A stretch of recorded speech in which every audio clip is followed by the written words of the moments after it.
Ron, I'm just seeing 4 people. I'm not seeing Rusty or Jaleese. Or Jaleese's video is off and Rusty is on the phone. okay, all right, okay.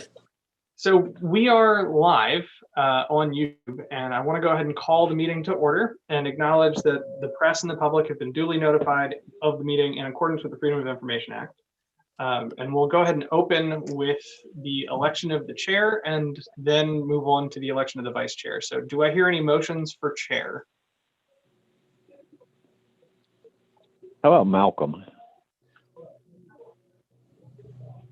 Do we have a second? Ron, I didn't hear what was said. I believe the current motion is to make Malcolm Burgess the chair. Is Dave I'm asking because I'm a new member. Is Dave Nelson interested? Is Malcolm interested? I was joking a little while ago saying whoever doesn't show up usually gets stuck with the heavy lifting. But have we talked to either of these gentlemen to see if this is something they want to do? I mean, I have not. I assumed that that would happen during this meeting.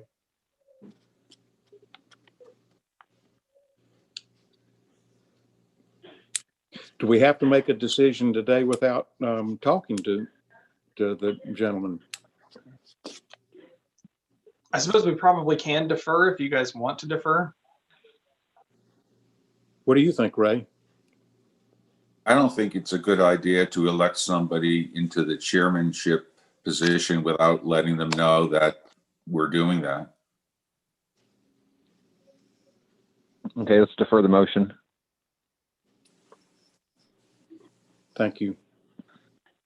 Okay, so Mr. Williamson, you're making a motion to defer. Is someone going to second that?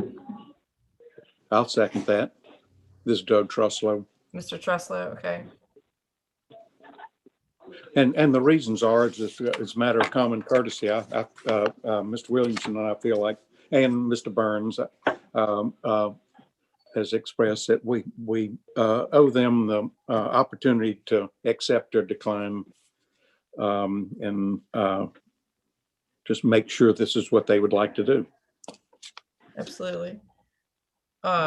We'll take a vote. Because I can't see 2 of you, I'm just going to call your names out and you can tell me yes or no if you support the motion to defer. Mr. Truslow? Yes. Mr. Burns? Yes. Mr. Williamson? Yes.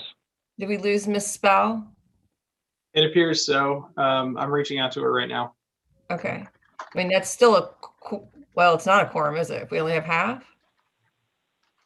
Correct. All right.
All right, so I have reached out to Jaleesa and provided her the call-in number, so hopefully there we go. Okay.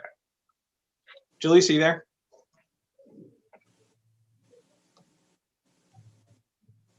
Jaleesa? Yeah, sorry. I don't know what happened. Everything just went off on me. Okay. Okay, so we're back.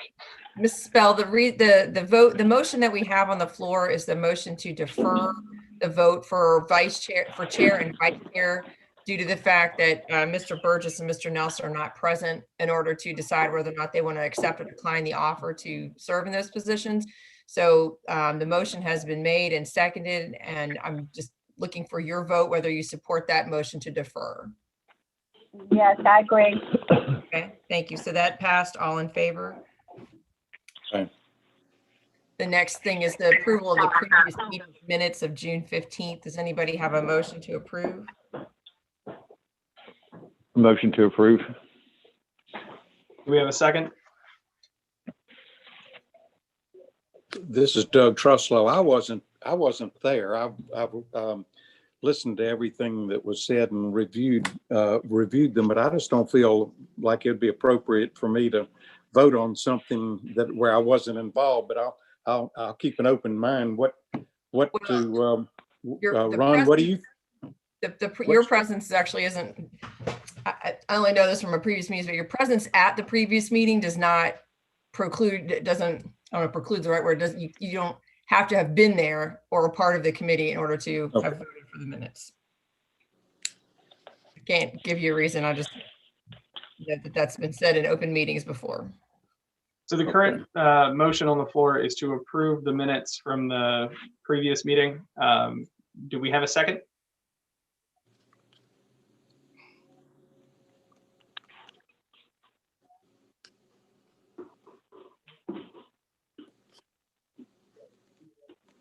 It fails. Delete for second. All right, thank you. Okay. All in favor?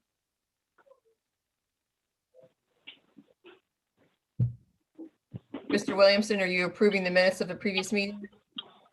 Yes, aye. Ms. Williams, Ms. Spell, are you approving the minutes of the previous meeting? Yes. Mr. Truslow? I'm going to abstain for the reasons that I said. I just don't Mr. feel Burns? it's appropriate to vote when something where I wasn't there. Mr. Burns? I feel the same way as Douglas, and I would prefer to abstain. Ron, that means the motion fails because it's tied. Okay. In that case, we will move on, and I will just include those minutes in the next meeting. Debbie, would you like to go over the financial statements? Sure. Can you put them up? Yes, I can. Give me just a second.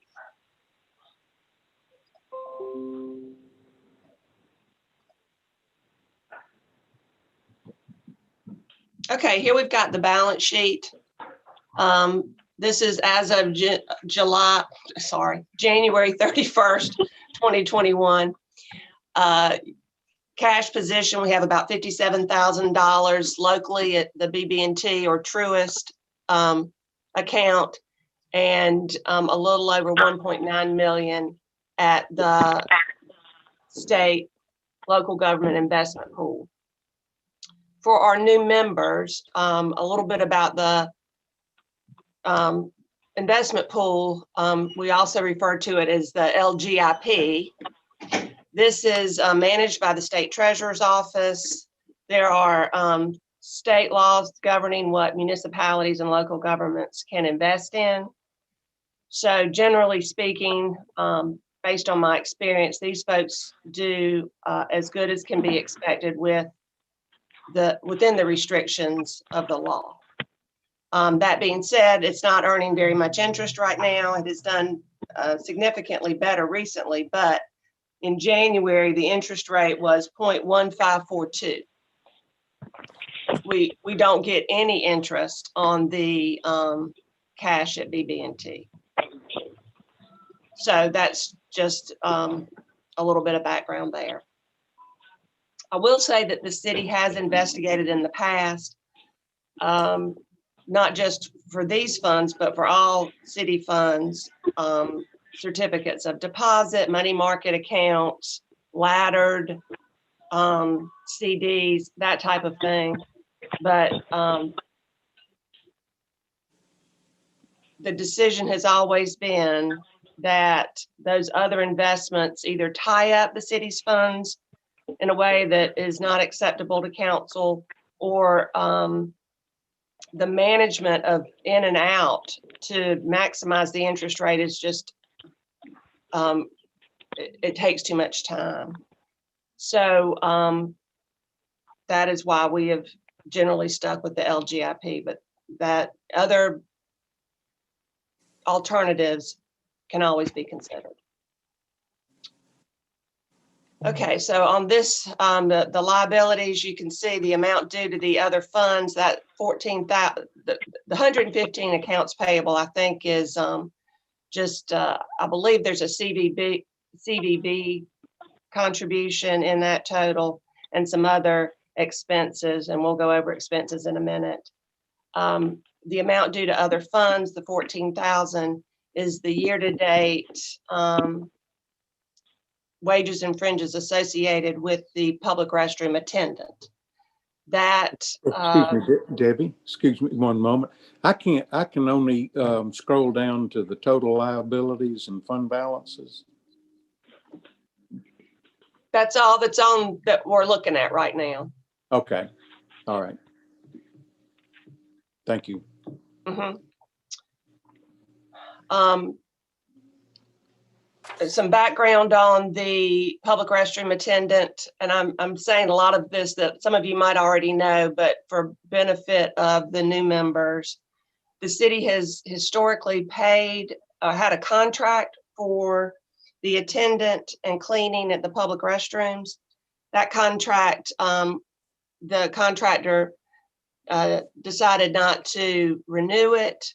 So for this past year, we've had kind of a hybrid situation where there is a part-time city employee who attends the restrooms on the weekends, especially in the summertime. Those hours could be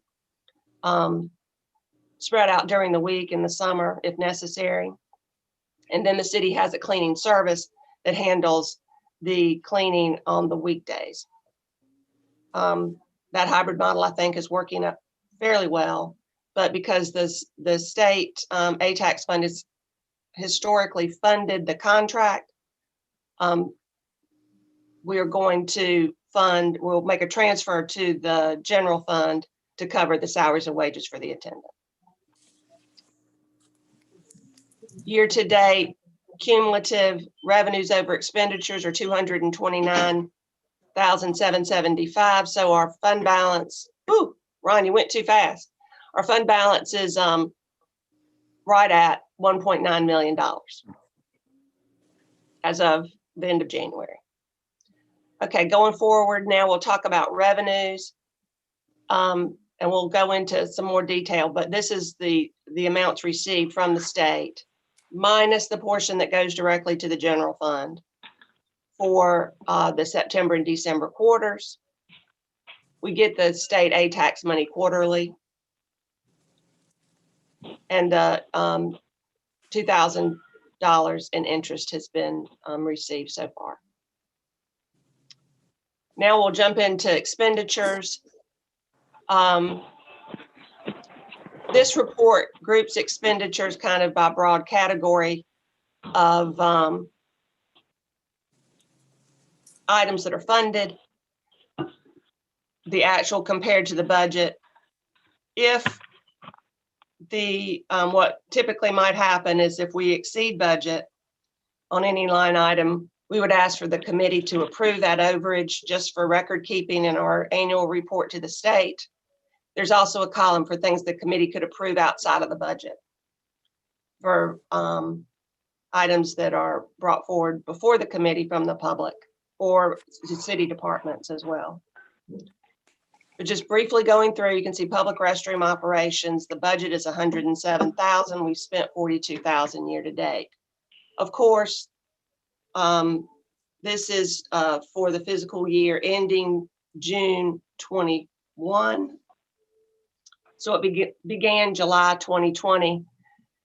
And so, we were kind of in the grips of the COVID restrictions early in the summer that probably tamped down a lot of activity in Front Beach.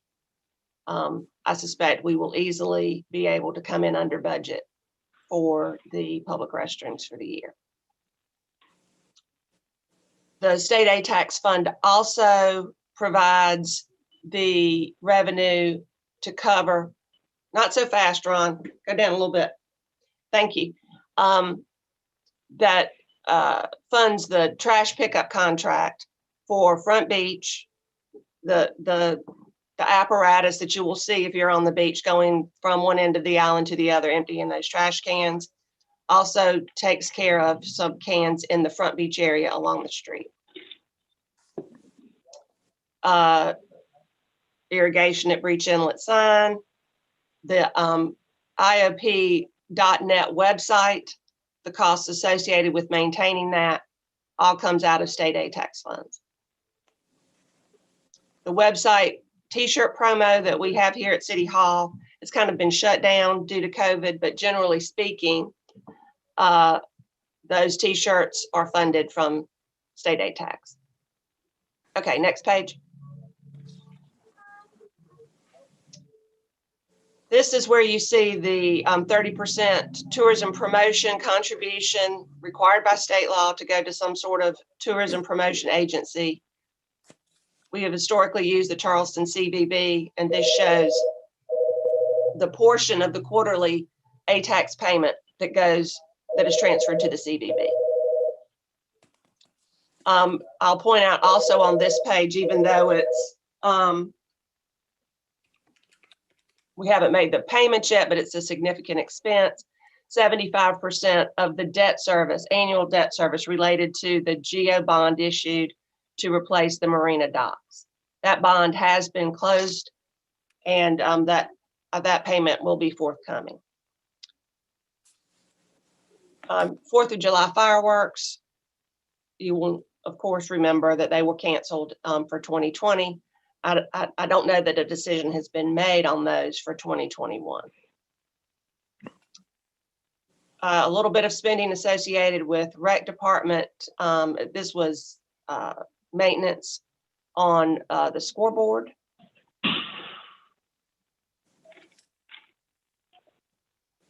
And no spending, but this, we would typically, the budget includes funding for the Isle of Palms Beach Run, which is put on by the city's rec department, and a sponsorship of the Isle of Palms Connector Run, which is a kind of a partnership between the Exchange Club and then our rec department would provide support.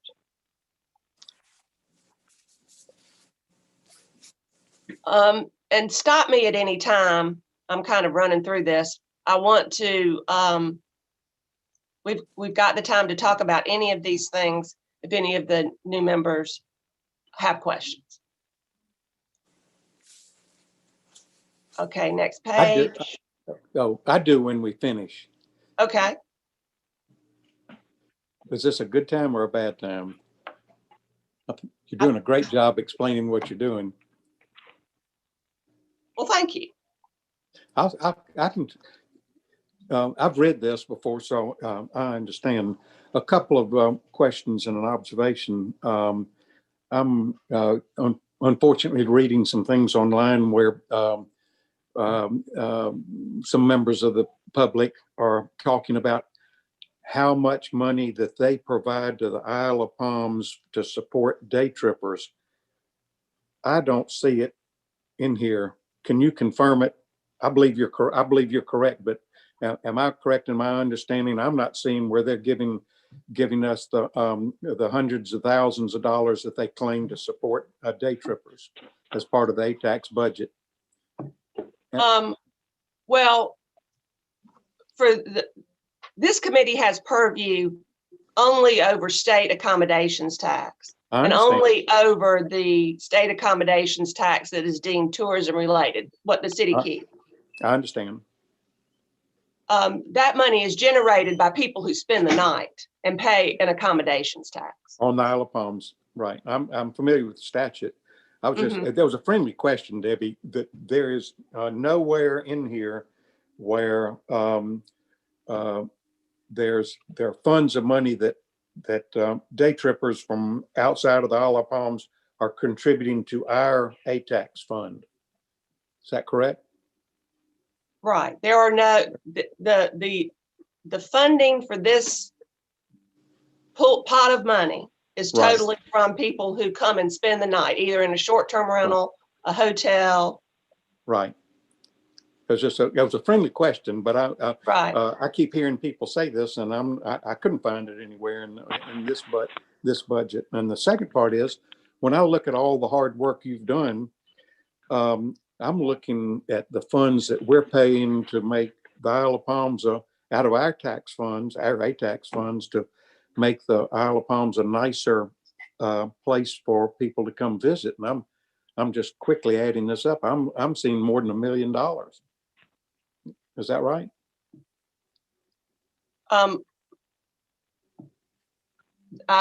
Absolutely, there's spending of more than $1 million happening from this fund. You know, we've talked about things that benefit where you're supposed to spend by law this money for tourism related expenditures. Right. I meant that as a compliment. I hope it came across that way. Yeah. I mean, it looks to me like we ought to be pretty proud of ourselves. We're doing all these things. I'm very familiar with the ATAX statute and what's required, but I look at this and I'm very proud of our council, of our staff, you, Ron, Desiree, the people that live here. It looks to me like we're giving a lot of money to help the community in the name. I understand it's to promote tourism, and it looks to me like we're putting our money where our mouth is, so to speak. One thing to point out, that these funds come from people who come here and spend the night, not island residents. Well, it's like an impact tax, but it comes to the Isle of Palms, and we spend it. Absolutely. And because of the nature of our community, the spending we do out of this fund benefits island residents in many cases, in addition to people who come here to visit. Sure. For instance, the funding of the Marina Dock project. Certainly having good, safe docks at the marina is a benefit to residents as well as people who visit.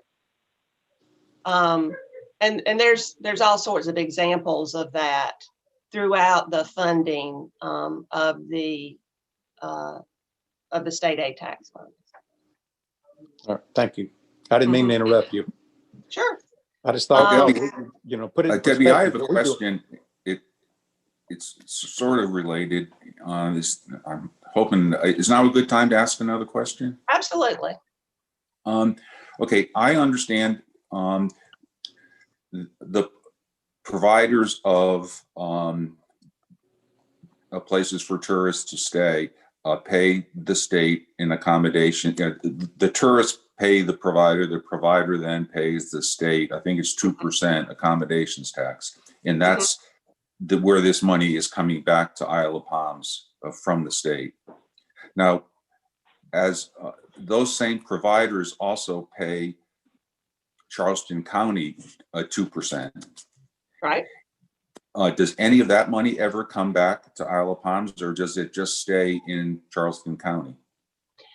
So just kind of an overview. If you overnight accommodations on the Isle of Palms carry a 2% state accommodations tax, of which is where this money comes from, that the city receives, a 2% county accommodations tax, and then a 2% city accommodations tax. And the city's portion is split two ways. 1% goes to a municipal accommodations tax fund that the city uses in addition to state ATAX money to do a lot of tourism related things. And then the 1% beach preservation fee, which the city holds pending the next need for beach renourishment or to improve access to the beach is another use that for those funds. The 2% county money obviously is collected by Charleston County. Historically, the city has received a portion of that every year. And it's been in past years as much as 20% of the funds generated on the Isle of Palms, the county would transfer to the city. It is not required by law to do so. After last year, when everybody was struggling with how to react to the COVID declines, the county said, we're not going to be able to make that transfer to you this year. So that money did not come, and but we are expecting it to come back. Okay, now, does the money, let's say the money that comes back from the county and the money that is within Isle of Palms tax structure, does that come to the ATAX committee or does that go to the general fund? So it actually goes to neither place. The city has a fund called Municipal Accommodations Tax. This is the state accommodations tax fund. So they're similar, but the city's 1% municipal accommodations tax and any transfers from the county go into that fund. And they are administered according to the budget. But city council would oversee the spending of those monies. They do not go into the general fund. Okay, so what we work with is strictly the money that comes back from the state on Correct. the accommodations tax that providers pay the state from their customers. Correct. Okay, thank you. Okay, so also you can see that we had a kind of a low-key Easter egg hunt funded with state ATAX money. There's budget here for transfers for salary for police officers. And further down, you would see a transfer for salaries related to firefighters. Those transfers are normally made at the end of the year. And they're made according to the budget. The state ATAX fund also contributed to the renovation and repair of the public safety building. So a large amount of the spending so far in FY21 relates to that. There's this 163,450 for police, and further down you would see an equal amount for fire. There you go. So Ron, scroll up a couple. There was 150. Okay, right there. That is the state ATAX contribution to the refurbishment of the 95-foot ladder truck, which has already happened. So that kind of details the spending so far this year, and we touched on some of the bigger budget items. Any questions?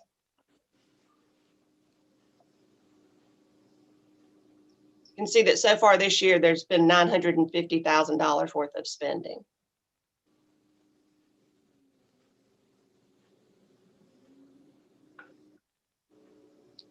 If there aren't any questions on this, we'll pull up the next slide that kind of, oh shoot. Yeah, there we go. This kind of digs a little deeper into the revenue side of the equation. And I just wanted to highlight that in red, you can see the FY21 budget. So when we were budgeting, and it was about this time last year, we budget from like February to May. COVID was happening. We didn't know how our the accommodations revenue stream would react. And so we tried to be very conservative on the budget and consequently made cuts what we could on the expenditure side. What we've seen so far this year is that accommodations have actually rebounded well. There was, of course, a significant slowdown for a month or two in the beginning, but we saw pickups in the winter that over what we would normally activity we would normally see in the winter. So we are forecasting the ATAX revenue to be over $2 million. So that's a $500,000 pickup according to the budget. And then we think by FY22, we're going to be back to pre-COVID levels or better. So that's just something to keep in mind as we kind of discuss some budget highlights further on in the agenda. But we were really worried that it was going to be bad on the accommodations front, but it has turned out to not be, to be almost a normal year. So that's good news.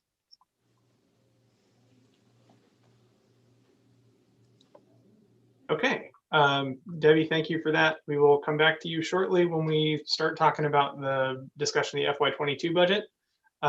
In the meantime, I would like to open with discussion and consideration of the new documents that have been put together. They're in your packet. Should be beginning on page 11 and going to page, let's see here, 25. So just to point out, a lot of the work that was done on this set of documents was done almost exclusively by Douglas. And so he deserves all of the credit. I came in on the back end and did some formatting and just some proofreading. Basically what these documents are doing are more clearly laying out the process and the procedure for getting something approved through this committee as a grant. As well as some of the guidelines that are put in place by the state, and I say guidelines, really they're laws, through a committee that's called TERC, T-E-R-C. And the goal with this is kind of to update the existing documentation that's out there and also the existing application, because the application that we previously had was, I think, made in like the mid-90s, and it still had a fax number on it. Didn't have my contact information as the coordinator for this committee, and so we've updated that and also provided a significant expansion on the amount of information that we are requesting from applicants. So things like obviously their email address, which previously was not on there. Now we're asking for that. We're also asking for more of a description of the project that they're doing. Some details about how they expect the expenditures to occur and whether or not this actually puts heads in beds, which is obviously our goal here with this committee, is to drive up the number of long-term visitors that we have who are staying overnight and contributing to the fund that this board oversees. So if anybody has any questions, myself and I assume Douglas will address those. And otherwise, I am open to hearing a motion to either approve or disapprove, if that is the pleasure of the committee, this set of applications. Motion to approve. Do we have a second? Second. All right, Nicole, if you would please with a roll call.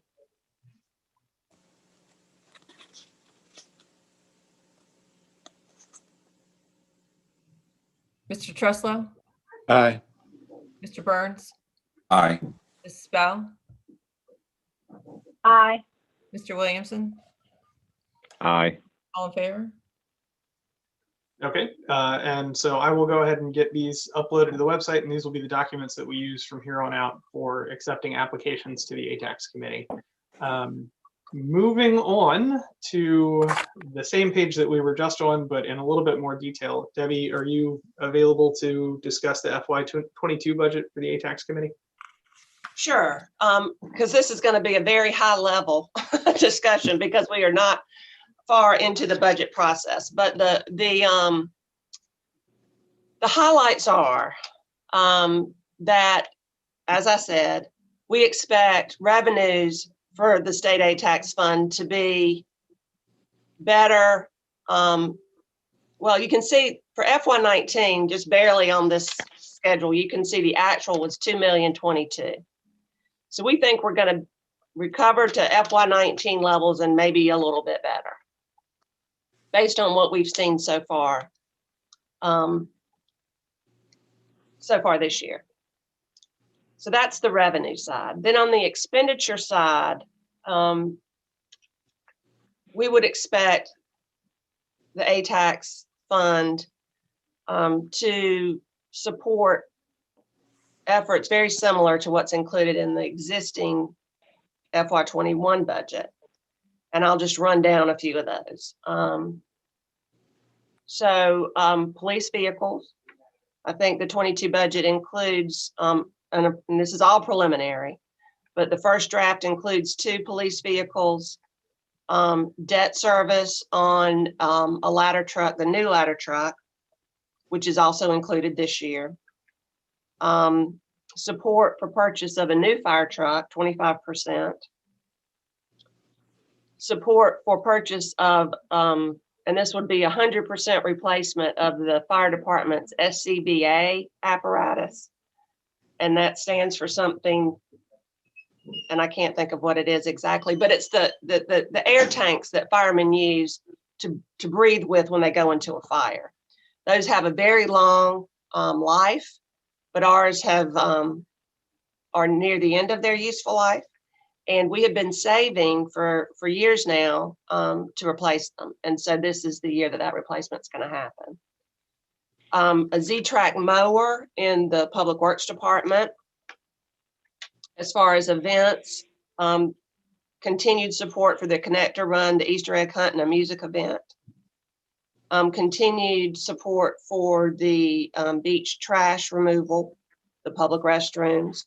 The addition of some funds to begin a 5-year process of rehabilitating the sidewalks in the Front Beach area. The city does own those roads from approximately the Windjammer to approximately the county park. So the city is responsible for maintaining sidewalks and pavement there. Also transfers from the general fund, similar to what we're doing this year for police, for firefighters, for the restroom attendant, as we discussed, and for 75% of the debt service on the Marina Geo bond.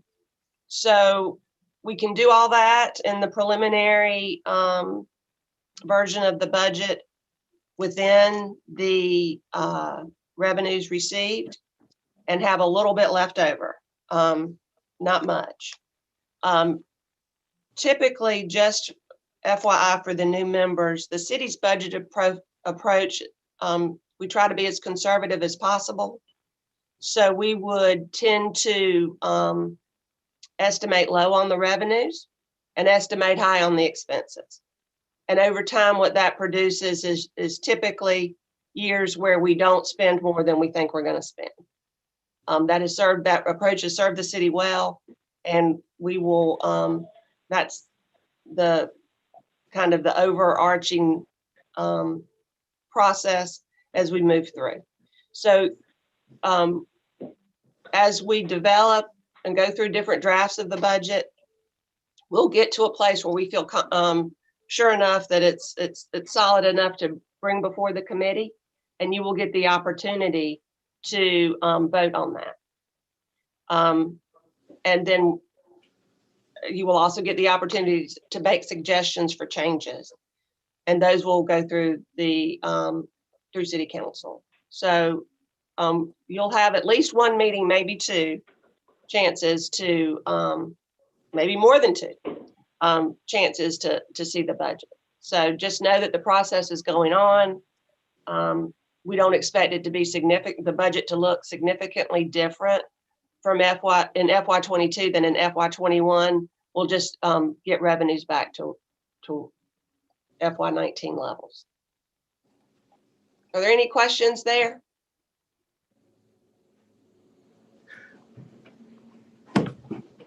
Debbie, I have a question. This is Doug Trusslow. And excuse me for having all these questions, but No, it's perfect. I'm new, and I'm not exactly sure how the process works. And I mean this sincerely as a compliment to you and to council and to your staff. But an observation, I don't feel particularly well equipped to say, to substitute my judgment for yours or to say grace over a budget that I haven't been involved in. We have you, we put our trust in you, we put our trust in our elected officials, and I'm not sure whether we ought to be, I'm asking maybe as a point of order, but I'm not sure whether we ought to be voting on whether this budget is right and put ourselves in a position of being like a super council and overseeing your work and the work of council and people that know a whole lot more about this than I do. I'm just expressing some concerns that you've been living this. I haven't.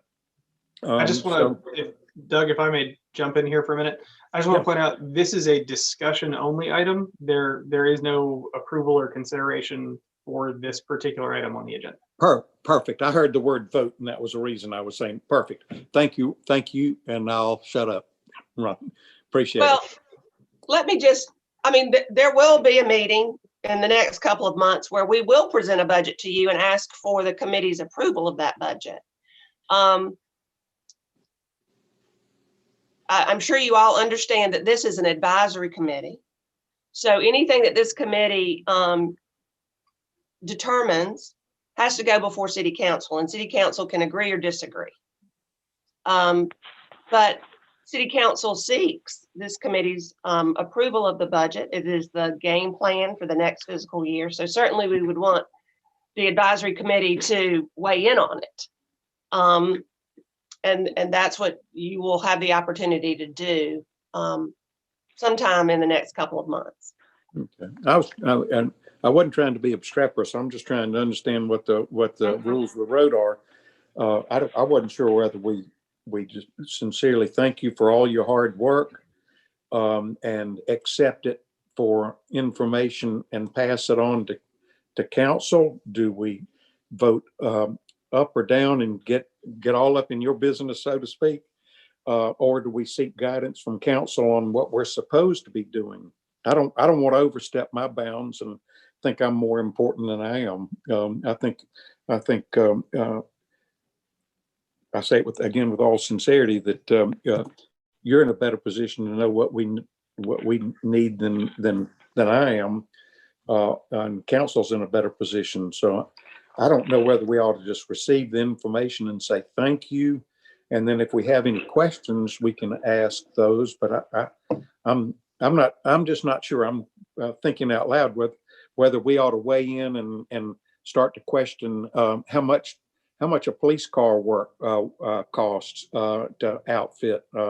What should be spent on the Easter egg hunt? And goes, how much does a garbage truck cost? Are we giving good service for the ATAX money? I'm seeking guidance. I'm just telling you some of my concerns, and I don't know where it all leads us. I appreciate, again, all your hard work, but I don't know whether I ought to be telling you what to do or criticizing or even criticizing. I'm just I don't have your level of I don't have your skill set or your knowledge or your especially institutional knowledge. I would think we would say thank you, Ms. Suggs, for all your hard work, and council, we've looked at this and we've received it for information. So, sorry, Debbie, if I may. So again, for today, this is only for discussion purposes. So we're just presenting it for it to be heard and understood, and for you guys to collect your thoughts and then come back. Eventually, we will ask for a recommendation. Is that correct, Debbie? Yes. Am I wrong? Yeah. Okay. Cool. Okay. So what we're asking for at that point is basically just for the committee to say, we agree with this. There's nothing that looks totally out of line. And we would recommend that council approve this. Ultimately, council has the final decision over the budget, and that's for all departments, for every board, as it should be. But we do want to present it to you guys, that way you'll have the opportunity to have your say and vote on a recommendation. Either way, it still goes to council. And just one more thing I would offer. So think of the city's budget as an application for funding for ATAX funding, because that's what it is. When I report or produce the report that goes to the Turk committee, there's a column for committee approved. And by virtue of approving the budget, those items get in the committee approved column. So when it's time for the budget to be presented to you, the committee could line by line approve pieces of the budget, not all of the budget. And we'll record that. And it will go as part of the report to the state. The city can always override any decision made by this committee because it's an advisory committee only. But we just have to document it and send that, include that in the report to the state. And city council wants to hear from you.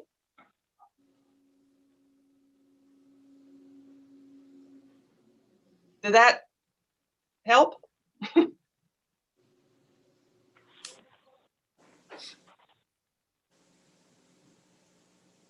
So your approval of the budget is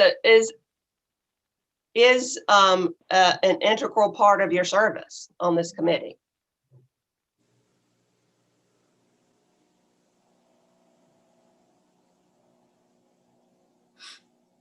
Trustler frozen? Oh, no. Okay. Rusty, I believe I heard you start to say something.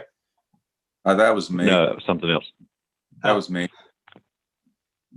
I was just going to say, a budget is just that. It's a budget. It's not making, you're not making purchase decisions when you're formulating a budget. So I'm a bit more comfortable with approving a budget under the terms that it is just that. It's a budget, and we would presume that the people making purchase decisions are going to be using the right judgment on those decisions. So I guess that's the way I look at it. Well, certainly the city's procurement code rules all purchases. So purchases from the ATAX committee aren't considered any differently than purchases from any other city fund. Okay, any additional questions on the budget? Hearing none, we're going to go ahead and move on to the next agenda item, which is under miscellaneous, the date of the next meeting. So recently, as of the last year, this meeting has only occurred when there was something put in front of the ATAX committee for approval or disapproval. As we currently stand, not having a chairman, I would recommend that at some point this quarter, we probably have another meeting. I should say chairperson, I'm sorry. And to at least elect that person and then kind of decide where to go from there. There have been discussions about having meetings slightly more often than we did last year, where we only had 2. I'm not opposed to this. Certainly we can meet as often as you guys would like. But yeah, so do we have any proposals for a date for the next meeting out there?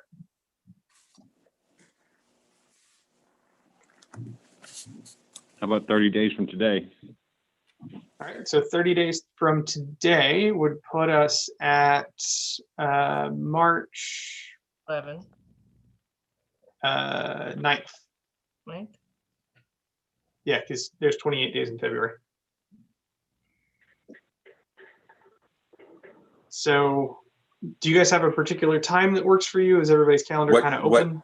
What date was that, Ron? March 9th. March 9th is a Tuesday. I'll be out of town that day.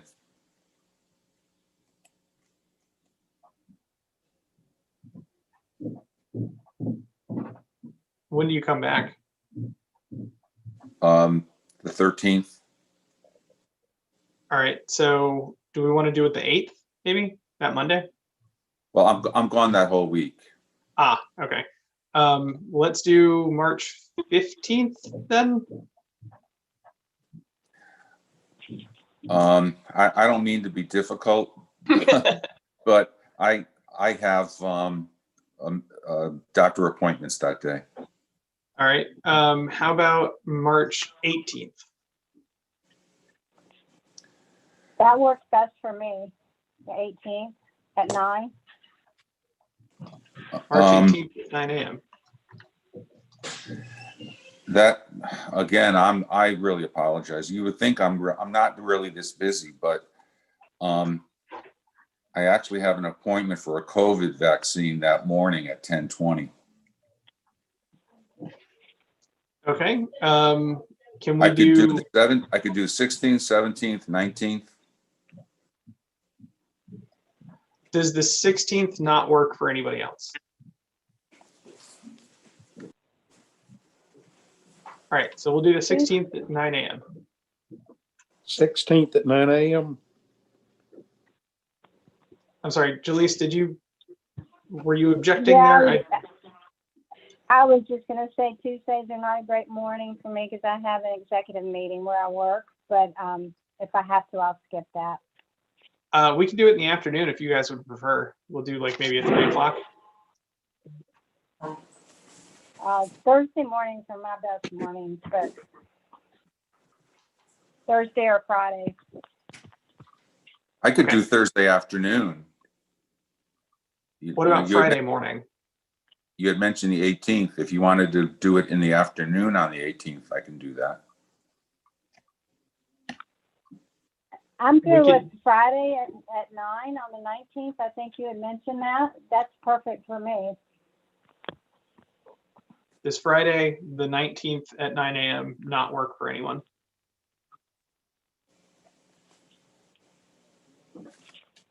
Okay, so we'll do it Friday, the 19th at 9 a.m. That'll be the next Accommodation Tax Advisory Committee meeting.